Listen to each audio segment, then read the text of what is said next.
Arkadaşlar merhaba.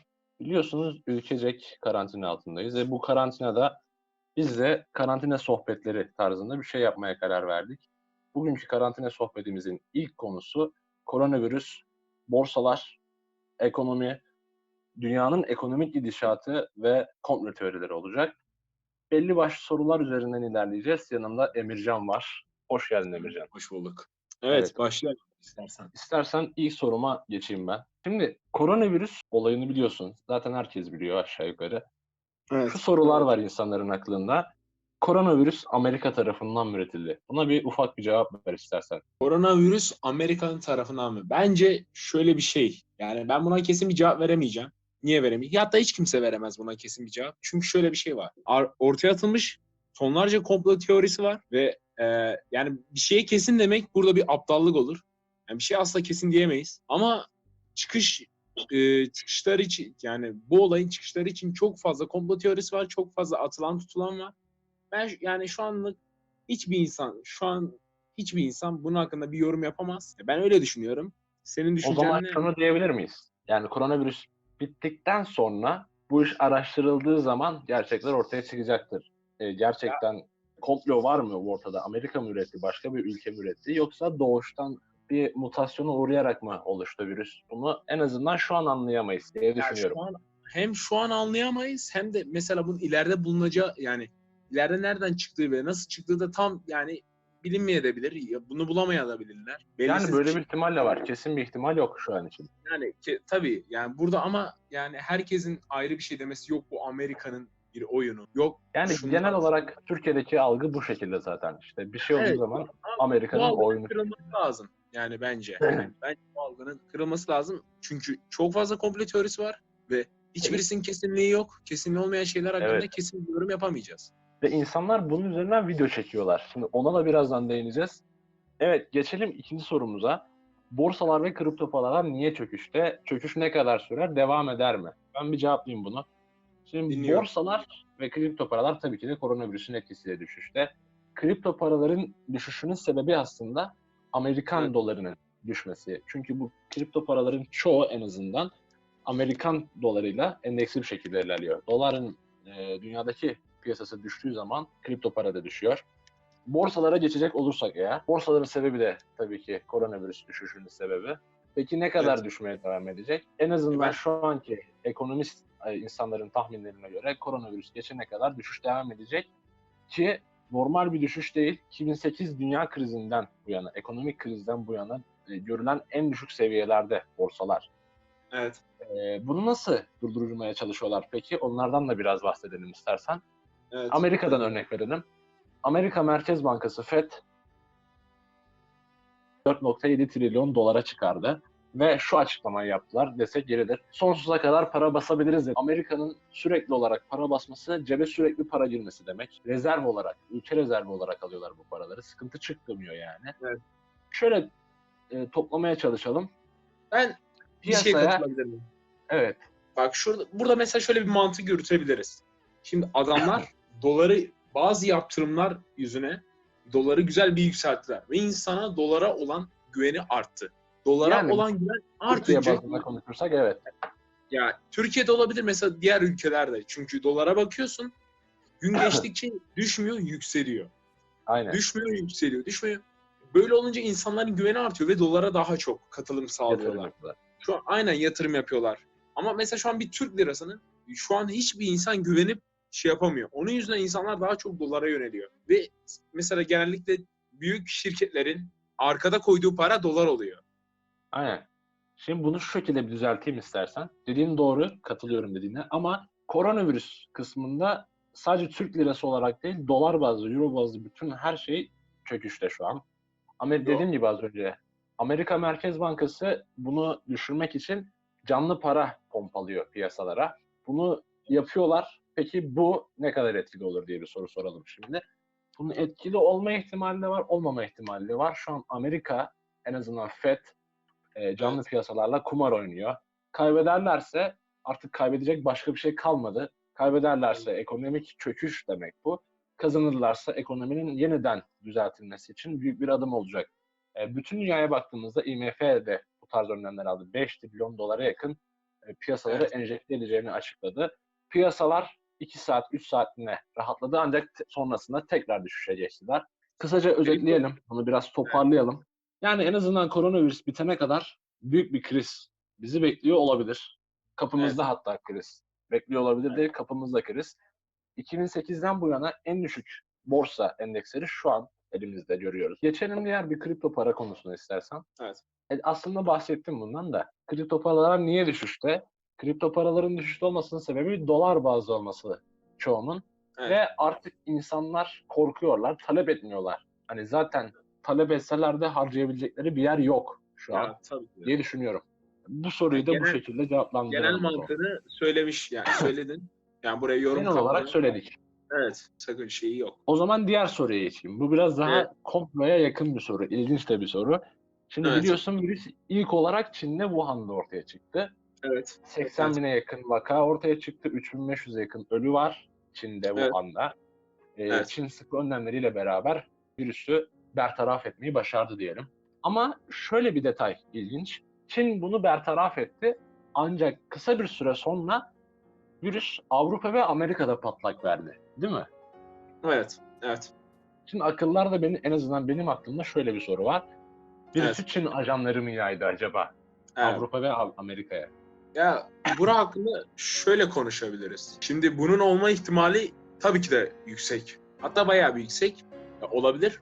Çin'in böyle kısa bir sürede tekrardan bertaraf edip de diğer ülkelere bu kadar zarar vermesi dediğin gibi olabilir ama bu bir komplo teorisi bu da. Ya bunu da belirli Yani bunların şey. kanıtlanması zor arkadaşlar. Onları da Aynen. söyleyelim. Ya bunları da yani bu dediğin gibi ortaya atılabilecek iyi bir komplo teorisi ama kesinliği hakkında genel bir yorum yapılamaz. Ama yorum yapılır mı? Yapılır. En azından Yani, insanların saçma saçma şeylere inanacağına böyle daha hani, gerçekçi, daha gerçeğe yakın şeylere inanması daha iyi hani, bence.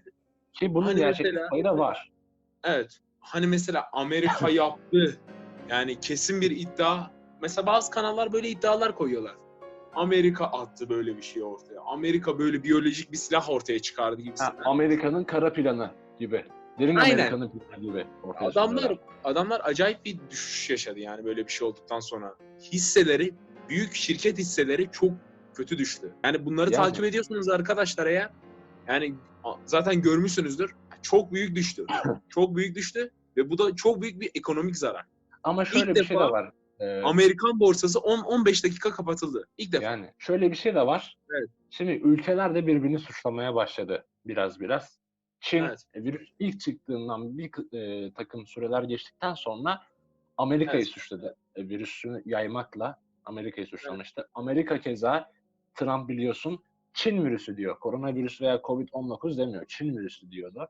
evet. Yani ülkeler de birbirini suçluyor ve bu komplo teorilerin güçlenmesinin en azından dile Aynen. getirilmesinin Önünü sebepleri açıyor. ülkeler önünü Evet. açıyorlar. Desek yeridir. Önünü açıyor. Evet, böyle bir komplo teorisi yüksek bir ihtimal olabilir. Ama Yani mesela insanlar kesin, inanabilirler, kesin bir şey demek inanmayabilirler. burada çok hatalı bir şey. Yani kesin bir şey demek yani bu Amerika'nın ya da Çin'in ekonomisini başka diğer ülkelerin ekonomisini küçültüp kendi ekonomisini büyütme gibi bir plan bence böyle bir yani böyle bir şey olabilir, yorum olabilir ama kesin bir yorum olamaz. Yani kesin olamaz bence de. Zaten ilk başta belirtmiştim ben bunu. Kesin bir Evet. yorumu ancak araştırmalardan sonra yapabiliriz diye. Aynen. O da belkili. O da ihtimalli. O Hani da onun, ihtimalli. onun, onun bile ihtimali var. İstersen Evet. diğer soruya geçeyim. Geçelim. Komple teorileri yapan kanallar hakkında ne düşünüyoruz biz? Bundan bahsedelim biraz. Evet. Zaten hem bunu çekmemizde biraz bizi tetikleyen böyle şeye başlamamıza en çok Ortalıkta tetikleyen şey koronavirüse bu oldu. gibi bir sürü haber dolaştığı için en Evet. azından daha doğru, daha gerçekçi kanıtlarla yaklaşan bir video çekmek Ya istedik. şimdi bir olaya objektif yaklaşmazsanız sizi takip eden insanlara hem kandırmış olursunuz. O da yüksek aboneli takipçiler. Yani insanlara kesin Taraflı bunu habercilik olur Amerika'yı. bu. Aynen yani kesin bir abi objektif yaklaşmalısın bu olay. Bu olayda Yani şu an kimin ne yaptığı belirsiz zaten. Herkes bir sıkıntıda. Eğer bunu Amerika yapsa 100 bin şu an 100 bin vakası var. Niye böyle bir şey şimdi ben yapsın? onlara birazdan detaylıca değineceğim kanıtlarıyla Evet. beraber. Evet. Yani Yani şunu aynen. söyleyelim, Ya belli bir insanlar kanıt olmadan insanlar dışarıya bir şey sununca bu çok kötü bir şey oluyor ve dışarıya hiç bilmeyen bir insan tarafından belki hoş gözükür, sorgulamayan bir insan tarafından belki kabul edilir ama bunları sorgulamadan arkadaşlar yani kesin bir YouTube'da yargı. YouTube'da komplo teorisi kuran kanallar, 200 binin üstünde kanallar abone sayısı olarak. Bir sürü kanal var koronavirüs videosu çeken ve komplo teorisi kuran. Genel kanı da şu şekilde, işte Amerika yaptı bu virüsü, Amerika yaydı. Derin Amerika'nın oyunları, Rockefeller, Rothschild hanedanlığı vesaire vesaire gibi komplo teorileri var. Tamam, belki doğrudur, olabilir. Ama Evet, sen olabilir. bunu kaynak veya kanıt göstermeden insanlara empoze etmeye Kesinleyemem. çalışıyorsun. Bu Aynen, yanlış bir şey. kesinleyemem. Dersin ki bu bir komplo teorisidir. Komplo teorisinden bahsedersin. Bizim yaptığımız gibi, şu anda yaptığımız gibi. Ama kanalların çoğu bu teorileri kesin gözüyle bakarak anlatıyorlar. Bence bu yanlış. Ya kesin asla bakamazsın böyle bir olaya. Asla bakamazsın. Bir de insanlar şu var, bir de insanlarda kanıt veya herhangi bir şey aramadan direkt olarak inanmaya meyilliler. Hani o Evet. Amerika yaptı diyorsa kesin Amerika yapmıştır kafasındalar. İşte bu sorgulamamak, yani bir şeylerin ortaya çıkınca direkt kabullenmek. Ya zaten bak, Amerika'nın bize yaptığı yaptırımlar yüzünden biz Amerika'ya kızgınız. Bu normal Yani bir şey. bu Yani da her ülke tetikliyor aslında. aynen bu tetikliyor. Ama bu tetikliyor diye de direkt kesin bir şey ortaya asla koyamazsın. O Belki zaman Çin'in yaptığı bir oyun, belki diğer ülkeler biyolojik silah belki ortaya başka bir çıkar. ülke yaptı. Aynen. Bilemeyiz. Yani bu Amerika ya da Çin'in arasında geçen bir olay değil sadece. Şimdi ben bunu biraz araştırdım, bu işleri. En Evet. azından kanıtlar buldum. İyi. Amerika'nın neden yapamamış olacağını anlatacağım Evet. sizlere. Amerikan ekonomisinden ve borsalardan ilerleyerek yapacağım bunu. Evet. Şimdi seninle beraber ekranda görüyorsunuz. Şu an Evet. borsaların durumu bu şekilde. Bugünkü borsanın durumu bu arada bu. İleride ne olur bilemem. Bundan bir hafta, 2 hafta önce gidiyoruz. Koronavirüsün Avrupa'da yayılmaya ilk başladığı zamana gidiyoruz. Fransa borsası, Almanya borsası %10'luk, %15'lik düşüşler gördü arkadaşlar. Ki bu düşüşler anormal derecede kabul edilir. Amerikan borsaları kapatıldı bildiğiniz üzere.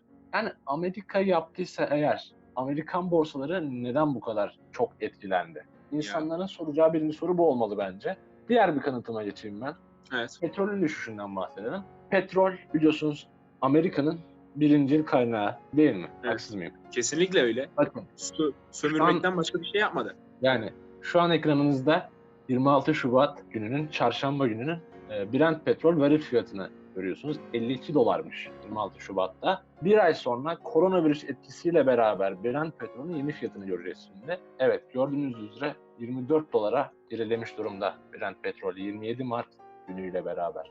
Koronavirüsün etkisi yalnızca bizde veya İtalya'da veya başka bir ülkede değil, Amerika'da da bütün dünyada da çok büyük yankı buldu. Yani belirsiz. Ve Her şey belirsiz. Amerika ve Amerikan şirketleri borsa olsun, petrol olsun bu gibi sebeplerden dolayı milyar dolarlar kaybettiler, milyon dolarlar kaybettiler. Çok büyük Bu kadar hisse kaybetti.